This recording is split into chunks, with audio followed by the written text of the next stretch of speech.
What was the big problem back when you were in high school?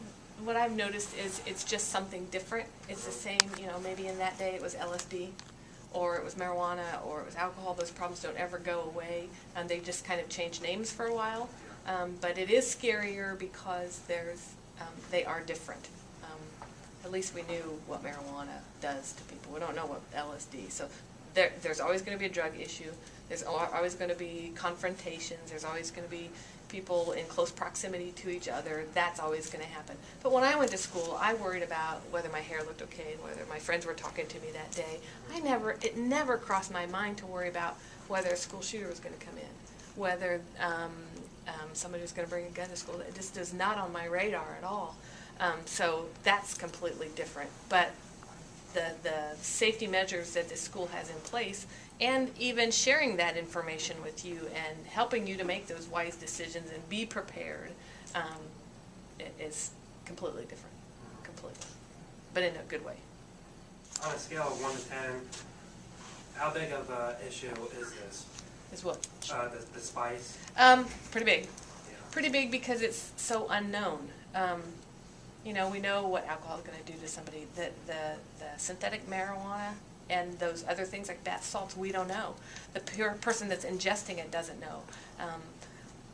The danger is that we don't know what the medical issues are short term, let alone long term. I know personally of situations in our own community where there's been some real medical issues. A grandfather came into my office. His son was in Muncie. It wasn't here. He's in Muncie in a coma. And he finally got out of his friends that this kid was smoking Mad Hatter. Why did it affect that kid that way? Why did it not affect the kid next to him that was smoking it? And that's scary. That's scary to not know what it's going to do to you.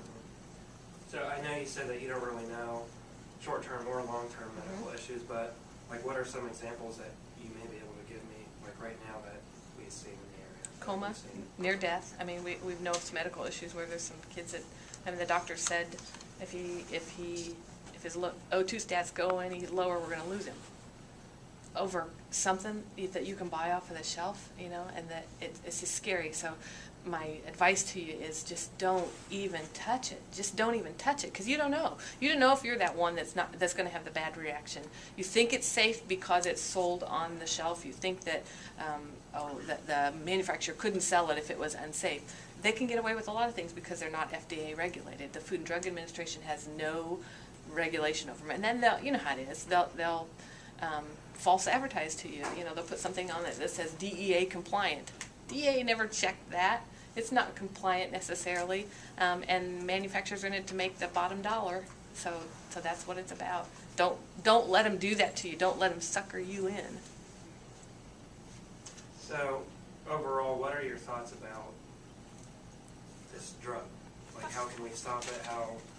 What I think it needs to be attacked from every angle that we can. I can preach to you all day long, but I'm an authority figure. Mr. Baker can preach to you all day long. You guys need to make the choices about, I'm smarter than this. I've always wondered who's the first idiot that ever licked the toad that found out you could get high from it, or smoked the mushroom, or who's the idiot that ever decided that I was going to use this to get high?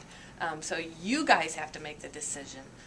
If we can educate you, and you can listen to the facts as opposed to listening to the friends who go, oh no, it didn't do anything to me. Maybe it didn't do anything to that person, but the next person has a different reaction. Just don't take the chance. Find out about it yourself. Google it yourself. Find out everything you can about it. We need to do a better job in law enforcement. We need to attack it from the legislative point of view. We need to make laws banning it or making it illegal.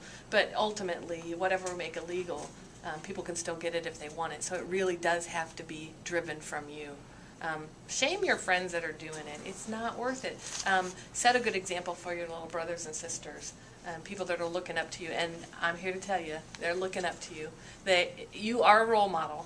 Now you might think, well, I don't do anything special. I'm, just a high school student. But because you're a high school student, you're a role model. Those 5th and 6th graders are watching every move you make. So if you don't want to make your decision based on yourself, make it based on those little guys that are watching you and exampling